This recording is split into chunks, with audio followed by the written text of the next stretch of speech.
St. James Ball.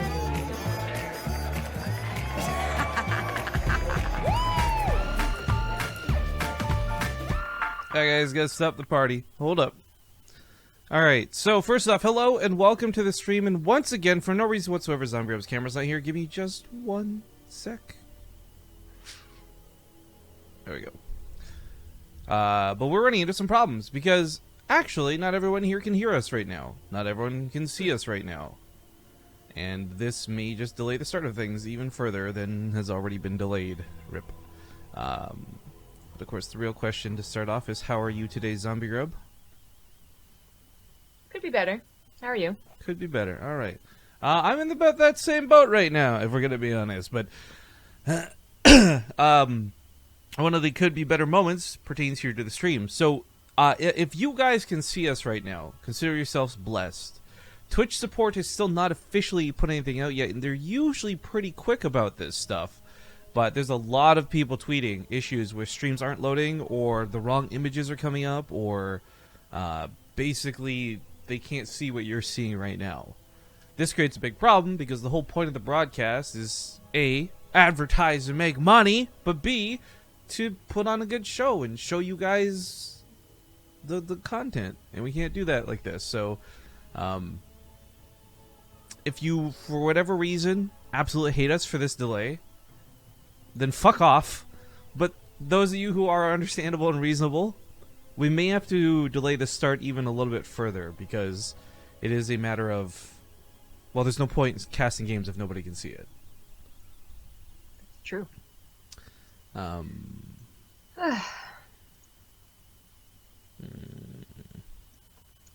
It's a little bit annoying. But hang on, let me just... Hey guys, updating... I should probably let the players know.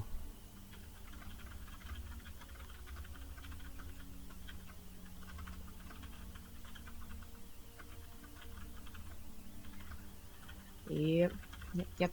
Some of them are streaming, so I'm sure they're experiencing it right now.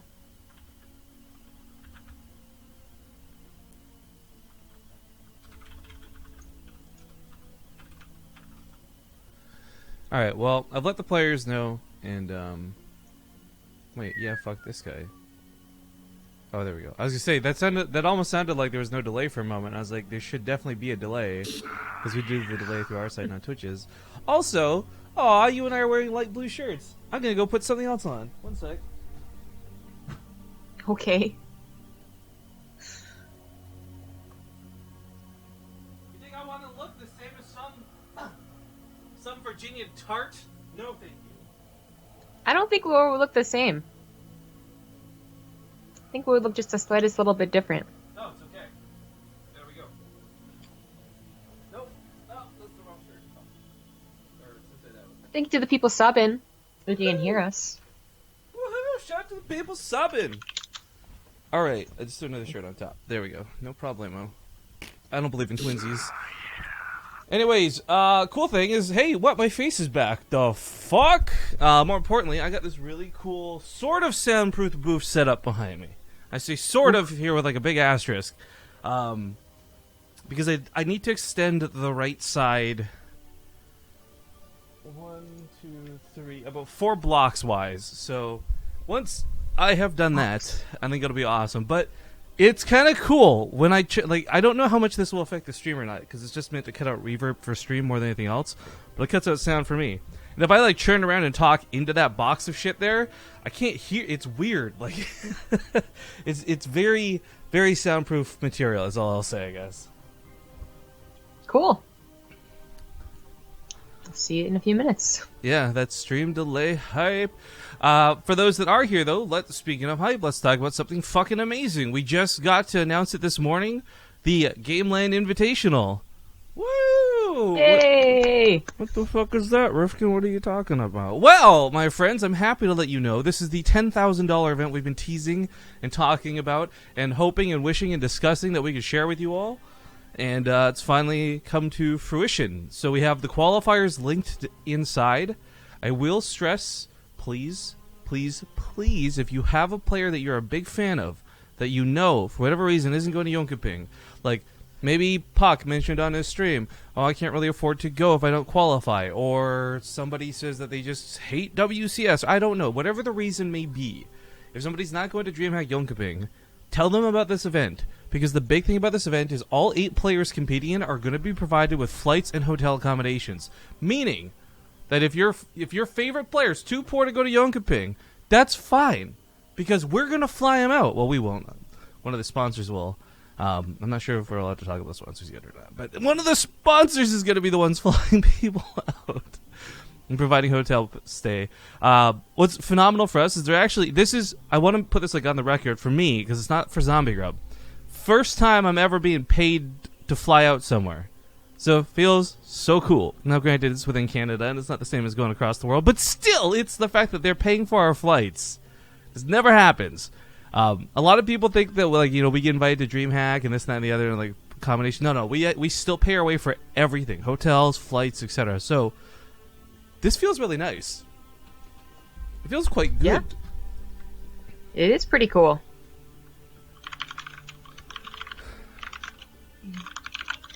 So hopefully somebody can link that in chat to sync up with our announcement, I suppose. Yes, that would be great. I'm looking at your setup, and how do you have it set up? Because it wasn't your desk was in front of your door. So how is the booth set up behind you? So, I'm gonna do my webcam here to show this part off. You'll just have to imagine it. This is my room. This is my sound booth in my room. That's my bed, and that's the. Oh, wow, that's really not going to show. The gain is fucked. Hello? Camera focus? No. Okay. Well, you see that glowing light out there that looks like I've walked into heaven? That's the door to the balcony. And the door to the balcony has a door that goes to the rest of the house. So now, that has become my walkway, I suppose. Wow. Which sounds complicated, but really it's just the difference of opening one extra door. It's like the same distance to go to the same room that I'm going to anyways. Yeah, sure. So I don't know how good or bad this would be. I mean, the idea here is that it'll help with the sound quality on the stream, but I also heavily invested into this because I felt quite bad for my roommate, who has never complained. She's an awesome human being. If you guys joined us for the IRL stream where I was building this, you know she's a lot of fun. But I wanted to be courteous and not be as loud and noisy at 3 a.m. and wake her up for her job that starts at 8, etc. So hopefully this works out. Fingers crossed. Yeah. I mean, you say you shouldn't complain. I think the 2 walls really does it because I was shocked. The 1 wall really didn't cut it. When I was in the living room sleeping, I could definitely hear you, no problem. So I figured the 2 walls must be what really does it. Because she hasn't complained. Yeah. But I don't know. Yeah, probably. Well, I mean, if you think about it, it makes sense, too, because all the stuff that would otherwise absorb the sound between me and her is in the living room. Like, a lot of stuff would be absorbed by the couch, and the cushions, and the TV, and etc. But then you're in the middle of that, so I don't know. Yeah. Anyways, it looks like Twitch has fixed itself, which is good. Let's check here. That's what I want to say. I mean, it fixed it for me. But, no yet. Are you gonna go sleep with Apollo? Nope. No, she is not. Well, the thing that's so frustrating about this is Twitch is still not actually tweeted about the fact that there was an issue, and there was, in fact, very clearly an issue. So, let me just, testing. Is anyone still unable to see after refreshing? Please let us know. Heaven. That's why I need to play the song from like the 90s or whatever. Fuck, I don't remember the name. It's like, baby, you're all that I want.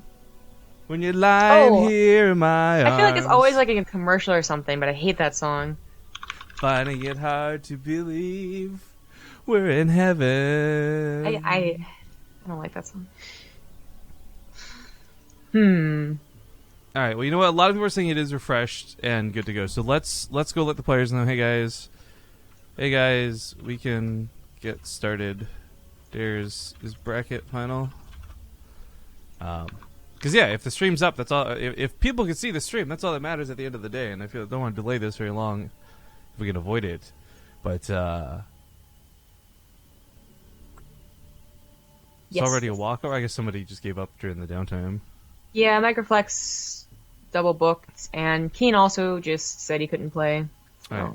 Well, leave you to find the match. I have to actually write to somebody really quick. Feels bad, man. Okay. Also, while I'm walking and talking here, for those who don't know why this was changed to today, we originally obviously were going to do this on Friday, but then WCS came out and flopped its big old dick on the table, and we couldn't do anything about it. So we decided to just move to another table, another day, thus Thursday. That's a great analogy, I know. Thank you for that. You don't need to tell me, I already know it. Yeah. I know you know. Okay. Also, real quick, while we get this first game sorted, ooh, I'm like touching the camera. It's like ASMR stuff. Like, ooh, brush your face. We have T-shirts for sale. Obviously, that's something new, something awesome, something fantastic. Please do me a favor. Go down below in the information below the stream and take a look at the shirts. We finally have America outselling Europe. By the way, 18-17 now. So the U.S. has taken over by one. But it's still awesome because it's about 30 or so shirts sold. And like we said, guys, our goal is to sell about 15. There's about 2 weeks left on the campaign. Or not 15, 50. So please, please, please consider checking out the shirts. They actually have a really cool design. We paid an artist. It looks fantastic. And, ooh, we have a very interesting TvT to start with today. Yes, we do. And they're probably ready to go already. Yeah, we can go whenever they are. I guess we should tweet after several delays. We're good to go. Live. Lily. I'm on the wrong Twitter account, but screw it. I don't feel like logging over. So, this is coming from Rifkin's account instead of BaseTradeTV's. This is when you're fed up with problems. Tweet that for.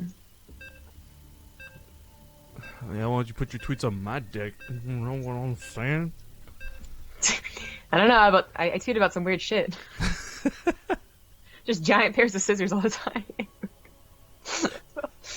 Oh no! Keep that away! Keep that very, very far away. Pointy objects and things that burn, not appreciated. Just some napalm in my Twitter. I got a combination of napalm and vinegar constantly being tweeted about. Alright, ladies and gentlemen, welcome to this week's Corsair Cup. This is brought to you mostly in part by Corsair, but also in part by Twitch. You're watching on BaseTradeTV, and spawning here in the bottom left, we've got the yellow Terran, Beastyqt.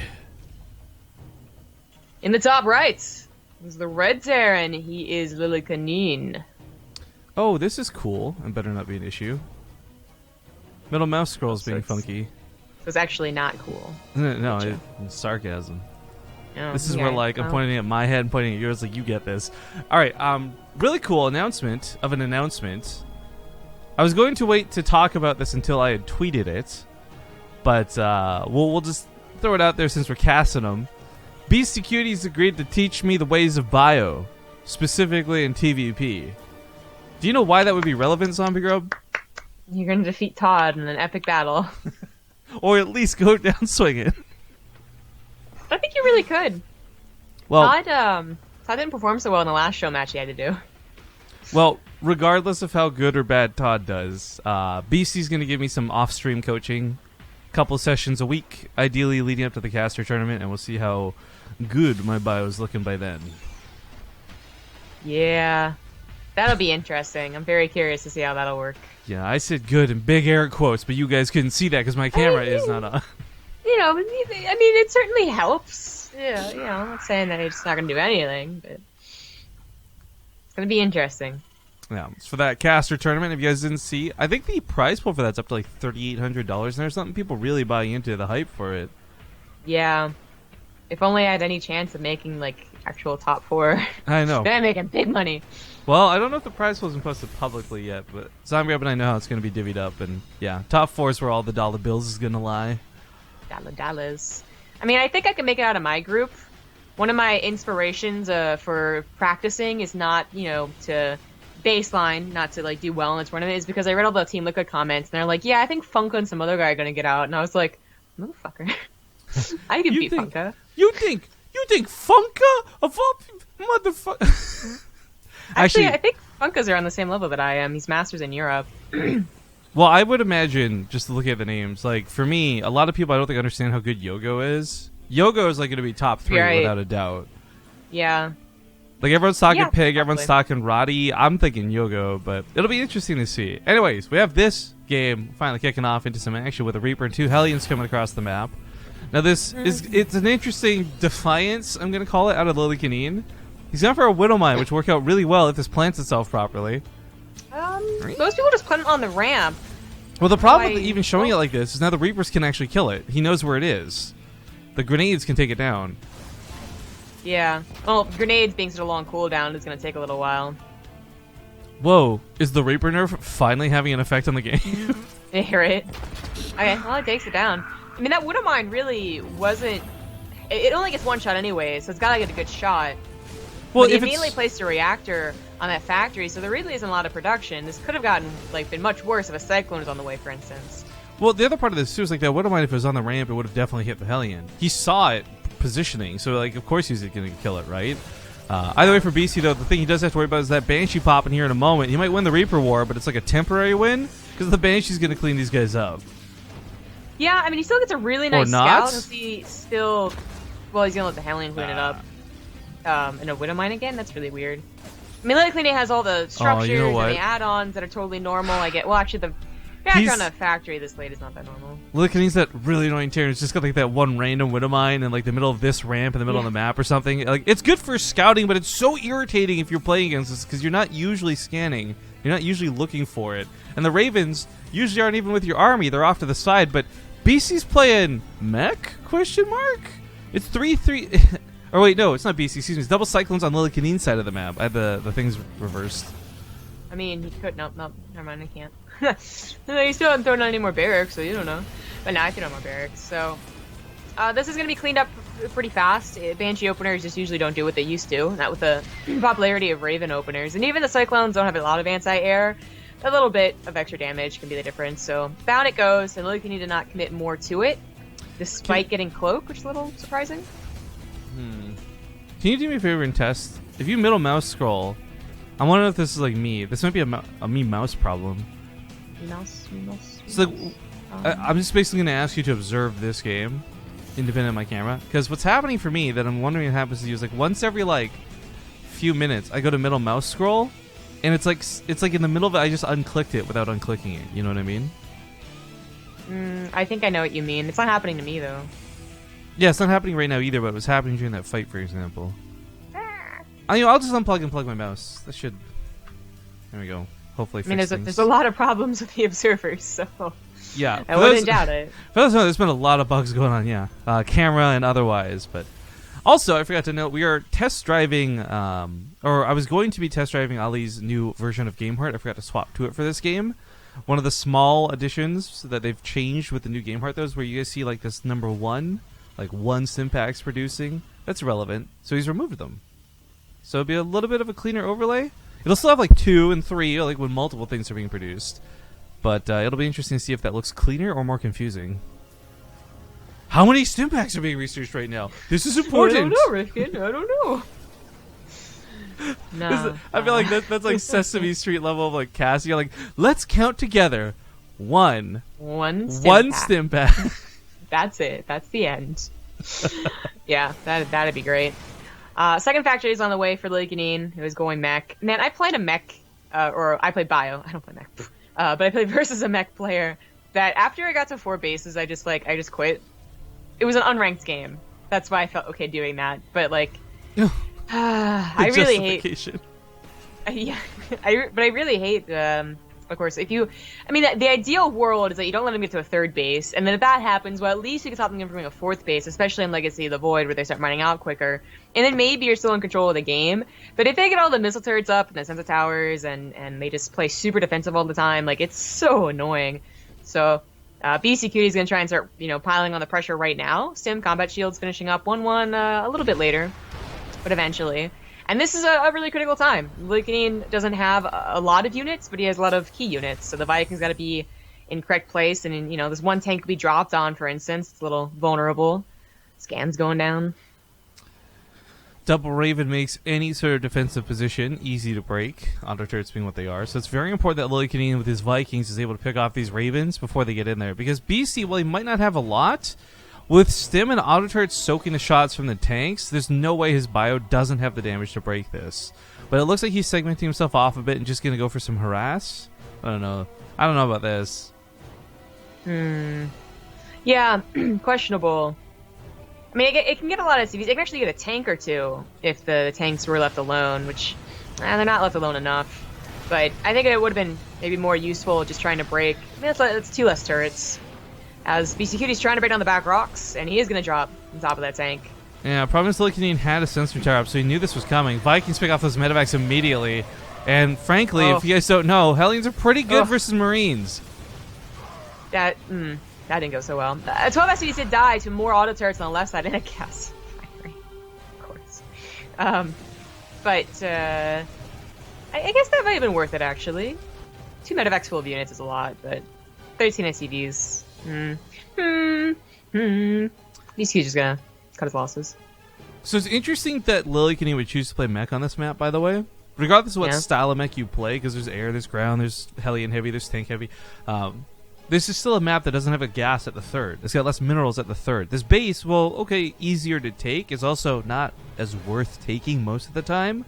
So it's going to be interesting to see whether this hampers his play or not, because I feel like just from an economic standpoint, he's already at a bit of a disadvantage, more so than his actual composition. Yeah, I don't think the map plays that well in a mech, to be honest, despite losing against it. I think the only thing that really goes well for mech is that there are so many plateaus that you can seat your tanks up on. So, if they have an area, if they take a 5th base on one of these platforms, then they're probably going to keep it. Missile turrets and tanks and a planetary. That's going to be hard to break. But up until that point, I think that it's, the 4th base isn't exactly super close. There's a lot of area that they cover with missile turrets and sensor towers. It starts to become really easy to lose track of where the army is because there's so many pathways, especially when the rocks get broken down. But if Beastyqt ever fails on his pressure, then that's an opportunity for Beastyqt to continue expanding. Yeah, so actually, speaking on pathways and whatnot, first off, here's some of those annoying turrets Samgrub was referring to earlier. Secondly, with the amount of Viking control he's had, and this might just be a past tense thing. Oh, I keep forgetting how cool that is in the background. Medevac should never really be able to get to do much. Even if they get past his defenses to drop, they'll be picked off almost immediately. Auto turrets continue to be annoying on the sides of the map.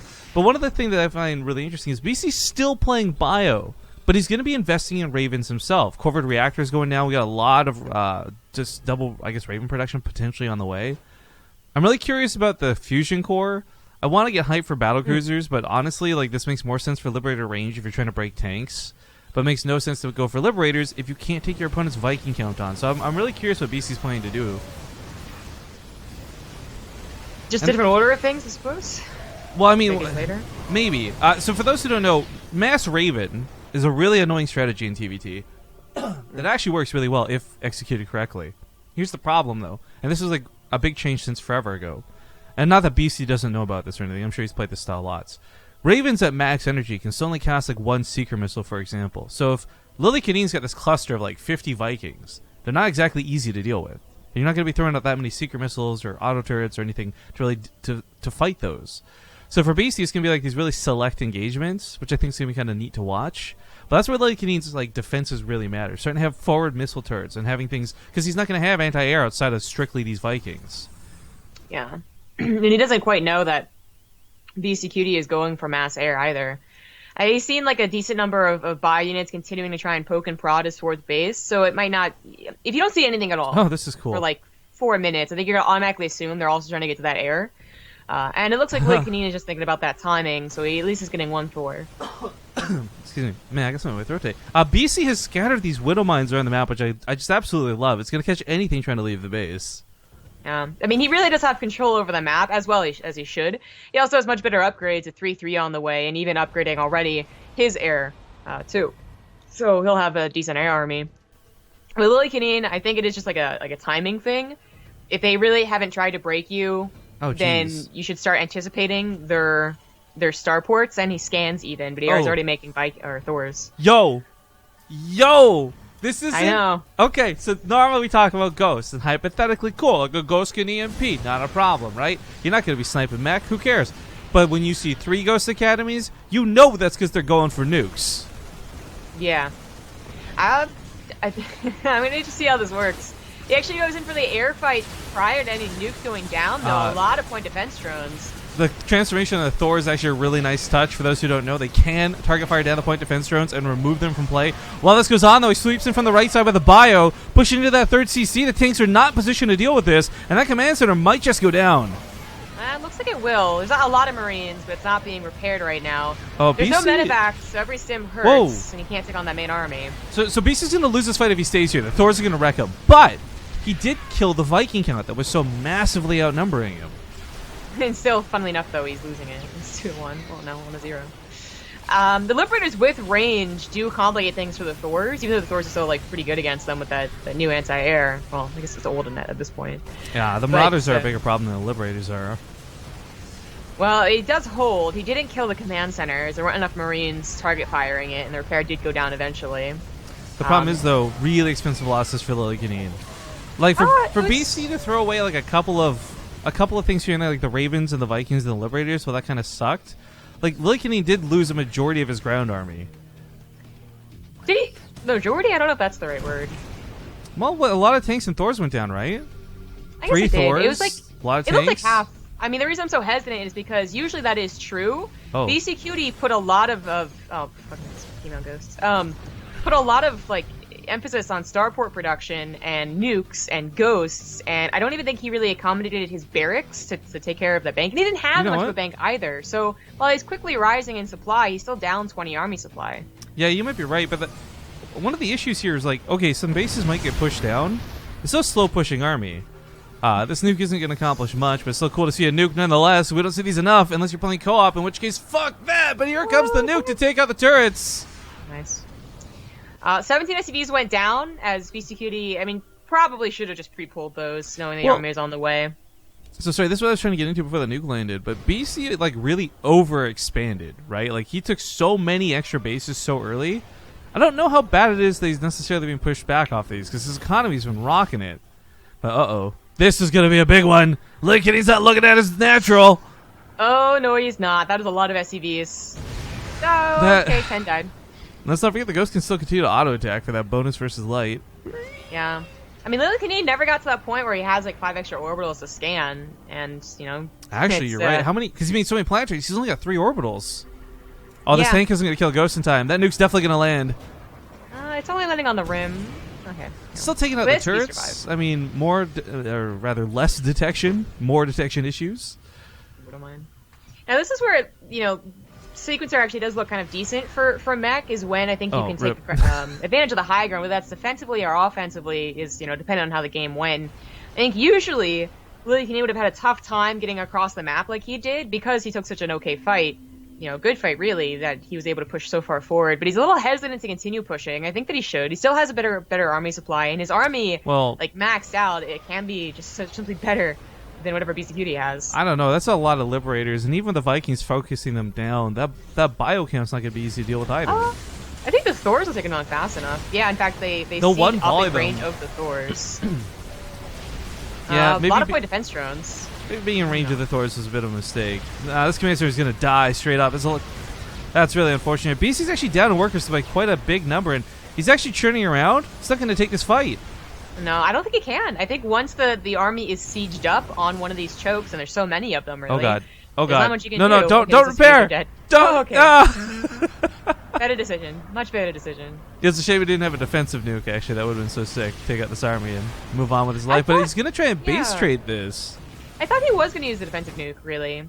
He's not entirely wrong about that. He has scouting with the Ghost to know that there isn't a huge army just waiting back at home. Whatever tanks were left at home, he also took out already.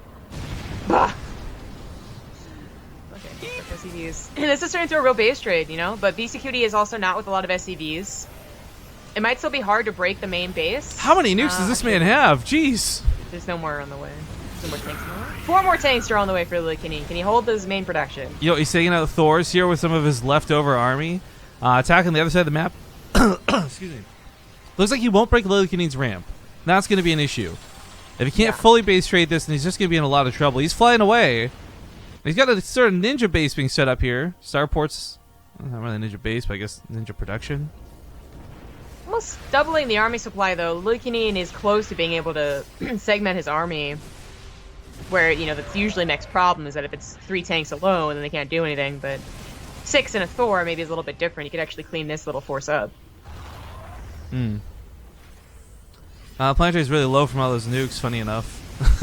So yeah, that'll go down pretty quick, yeah. I mean, for those who don't know, like, looking to make all these planetary fortresses was not a bad idea. The idea, like, that means there's no drops. You just literally cannot drop somebody. You need tanks, you need a lot of bio. You can't really kill planetaries otherwise. I mean, Beastyqt going for the starports is probably the best idea possible. He does have a decent bank. If he had gone for barracks production as well, which they live, but not for long. Like, maybe that could have worked too. I don't know what he gets out of this, though. Like, the starports, I mean. He can't produce Vikings fast enough or enough of them. Yeah, exactly, though. I think it's just a Hail Mary. If he had gone for bio, he makes, like, 6 more Marauders. And maybe that, that still would be less army supply. He's really got to get something that wins with less army supply, and that's maybe taking advantage of the air, but then tap out. GG, Lillekanin takes game number 1. Quick side note there, it's kind of cool watching how much damage a Viking does to a Thor. Oh my god. The whole bonus versus mechanical really truly shining through there that last desperate fight, but alright, that's game 1 for Lillekanin, a best of 3. Yeah. Very annoying to deal with mech players. I can say that from first-hand experience. But it also was just... I think it's like almost a Zerg problem, really. I mean, you gotta kind of play Zerg against mech. Out-expand them, out-upgrade them, have an army that's replaceable. Unless you go for the air domination, in which case there's turns air versus air, right? But Beastyqt, I don't think, waited long enough to have bank in production for when he committed like he did. Like, he was just barely not able to get fast enough to, a decent army supply again by the time Lillekanin needed to push across the map. And that's because he only had, like, 800 minerals in the bank and only a decent number of barracks. Yeah, I think, another big problem was I really loved a lot of what BC was doing. The nukes, like, I really don't truly believe BC was necessarily trolling with the nukes, but I think that was him kind of getting a bit cocky. I think if he had cut, like, maybe half the nukes down, because guys, keep in mind, nukes aren't free; they're not cheap. Although that would be cool if they had a really long cooldown, but were free. Anyways, Rifkin logic aside, I think that the 2 main points for me in that game were, 1, he had an air army that was going to be good enough to kill Lillekanin, and then kind of moved it into Thor's. You've got Liberator range. He was so desperate to defend his base. If he had just actually taken, I think, a calmer, slower engagement at the end of that game there, I think he would have had no problem stopping that army from snowballing and killing that 4th, 3rd, natural, etc. But the nukes really were a little bit much. They were. I think the way that they're playing out, though, that if he had he not used all of his army to attack, he could have probably just contained and stranglehold the Lillekanin, who I'm looking for on the lobby list. Yeah. That's right, he left the chat. And side note, by the way, guys, like, nukes themselves, like, the reason I'm not saying nukes were bad, but only, like, the amount in which he was using them were bad, is because nukes are actually amazing at breaking a turtled-up Terran player, and that's what mech usually tends to be. So, like, I really don't have any qualms with the choices Beastie made. It's just, again, like, the dedication to them. Like, I think it was, like, 4 nukes on that planetary. I don't know, that's a bit much. Maybe go nuke the tech labs instead or something. You might be right, yeah. Yeah, 4 plus the 5th at the command center. Yeah, for sure. Just, yeah. I say that you play like a Zerg, and it also is, I think, it's something that we talk about with Zergs having against either mech or, like, Turtley Protoss back in the day. Swarm hosts? Protoss are so different. Oh, yeah, Swarm hosts, actually. No, obviously not an option for Beastyqt, but just the like, okay, I'm in a decent position, I got upgrades, I got like 5, 6 command centers, I'm ready to go, and really you kind of have to wait a little bit more for the bank and the production. Yeah. I'm sure Beastyqt knows what he did.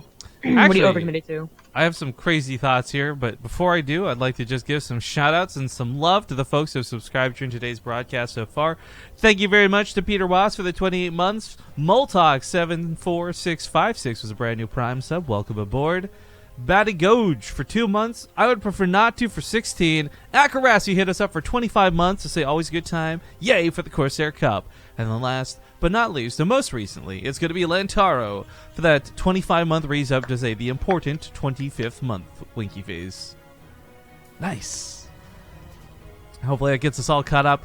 Spawning here in the upper left side of the map, about to be proxied. It is the Green Terran, Lillekanin. Nope. Beastyqt. Fuck. It's in the top left, the Green Terran player, Beastyqt. In the bottom right is the Red Terran. It is Lillekanin. I'm sure you're just saying it because you saw the red barracks on the map and you're like, oh, Lillekanin's proxying while saying Beastyqt's intro. Yes, thank you for that save. I was going to say, though, think of the joke of Swarmhouse and things. You really think it would be Terran who would have, like, the free units of some variety? Like, everything about the real human society, but plus the Terran in game, kind of all leads towards, like, robots to do your bidding in a small way, right? Like, you've got mules dropping.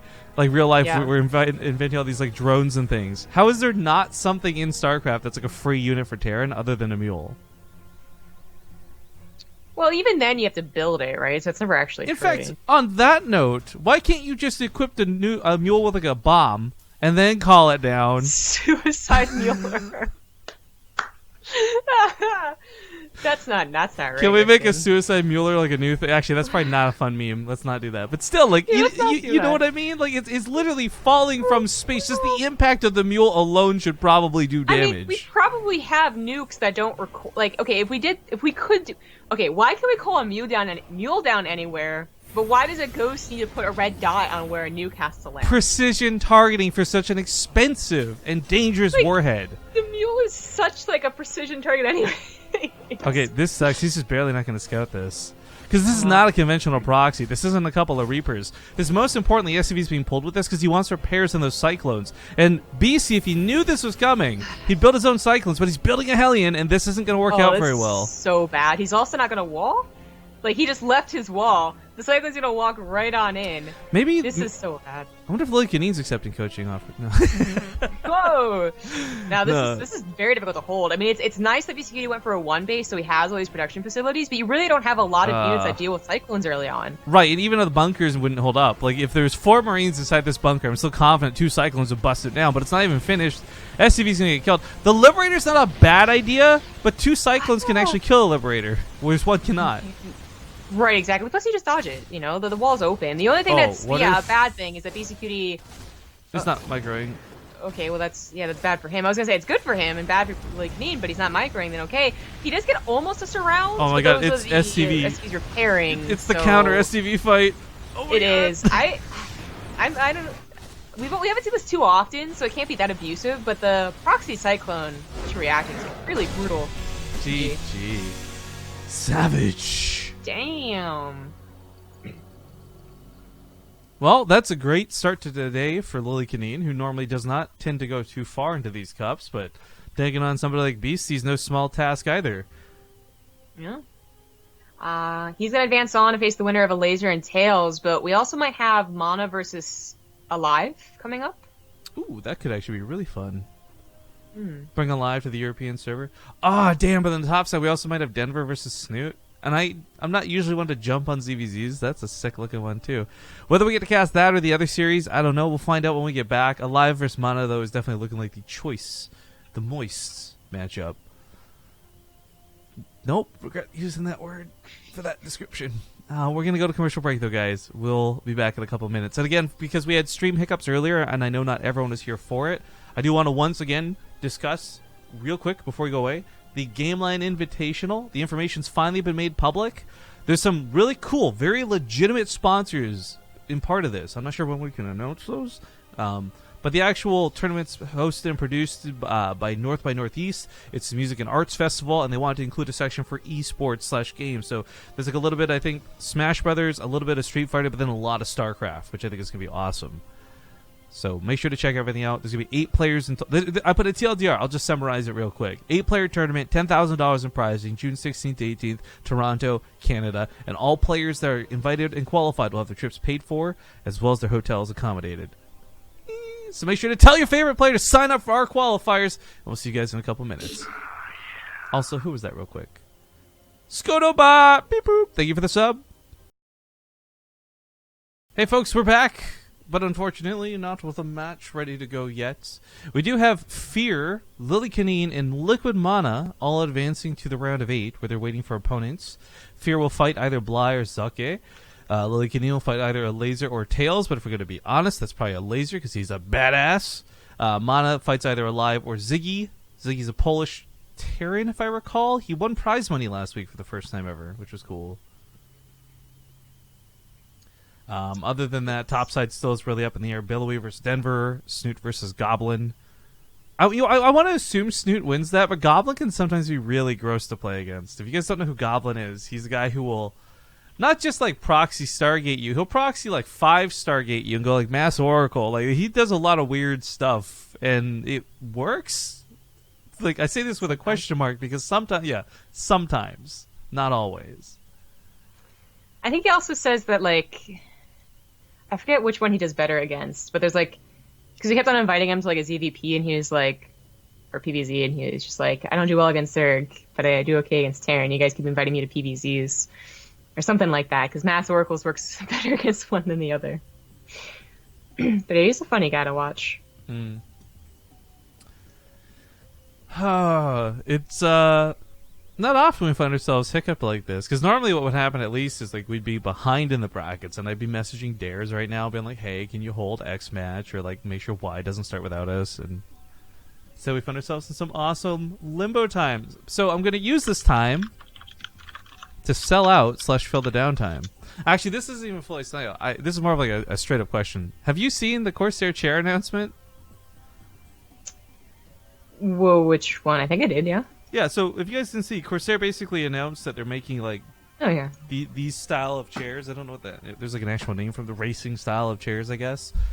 But I'm so mad at the missed opportunity. Why do they not call them Corsair chairs? Corsair chairs. The Corsair chair. Sit down, sit tight, get RGB and comfortable, all at the same time. No, but it's kind of neat. I guess it's we used to work with chairs for gaming for a while. I still honestly don't know what happened with them. If anyone knows what's going on with them, they just kind of like fucked off, and I don't really have any information beyond that. They were great people to work with up until that point, however. But regardless, working with chair resellers has always been interesting, and I'm wondering if Corsair's like selling them direct, or if they're going to go through a reseller, or how that process will work. But either way, I've got like no problem with any of the Corsair gear we've been having. My mouse might finally be on the fritz after like 2.5 years of like really intense use, but outside of that, like, yo, these headsets have been fine. This keyboard's been nice. I'd say that for me too. I've traveled enough with them to say that they've held up very well. The only issue and hesitance I have with the Corsair chair, though, is I don't like that they don't have I don't know what you want to call it, like stats. Like at least with the like when we're looking at DX Racers, like the one I'm using right now, it would say like, oh, supports up to X amount of weight, and I'm a big guy. The type of chair I'm spending hundreds of dollars on better not fucking break after 4 sits. You know what I'm saying? And like even if I wasn't a big fat guy, I'm still a big guy. Like context here, Zombie Grub and my chair are the exact same size.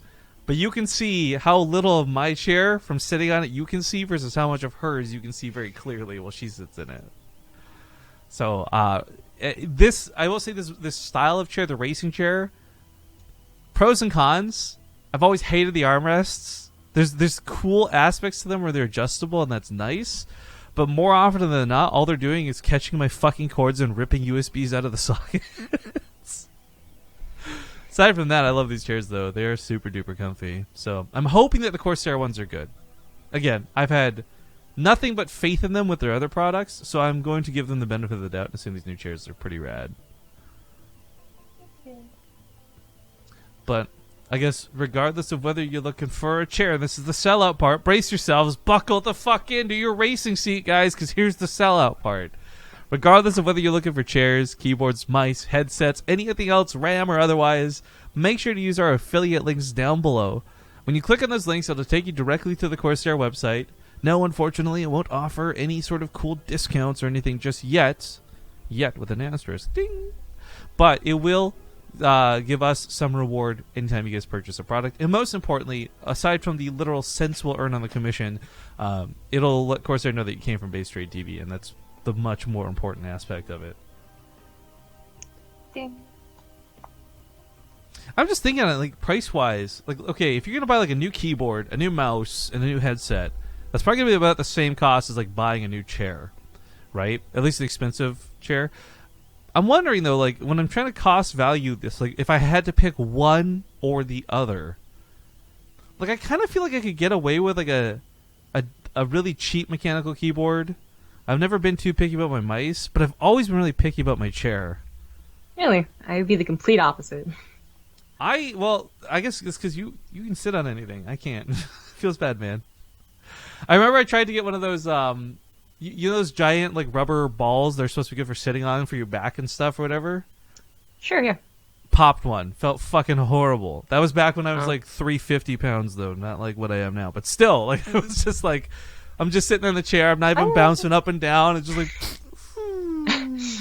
I broke a chair, like 4 or 5 years ago. And it wasn't that much heavier. I was, like, only, like, 10 pounds heavier back then. But it was a really old, crappy chair. So... like, of course I felt bad, and I think everyone understood that it was just, like, an old chair that they, like, brought out of storage because they were out of LAN or something like that. Like, the third leg was, like, wobbly and cracked, and that's why it broke. But I still, like, felt really awful and really fat, right? I think anyone who breaks a chair, you could have a person who's got, like, super anorexia. They're, like, dangerously thin. Like they're unhealthy amounts of thin. Like, their bones are showing. And they sit on a chair and it breaks, they're going to feel fat. Yeah. By the way, just got a sub for 5 months. Whoa, it's Garlua2986. Says for Rifkin. Oh, hearts or whatever way you do. You know, I don't know how people do this. If I tell you to make a heart with your hand, how do you do it? Because I can't show you. There's no real time. Like, so my two options I've always seen are either like this, kind of like what Zombie Grub's doing, or I've seen it the other way around, but I don't have the finger dexterity to pull this one off as much. I don't know which one you're doing, so just envision it in my mind.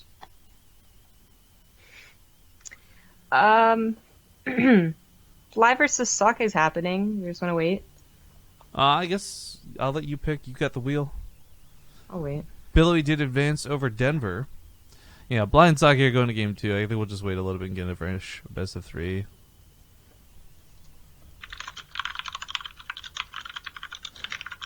All right, well, we're going to go to small commercial break again just to All right.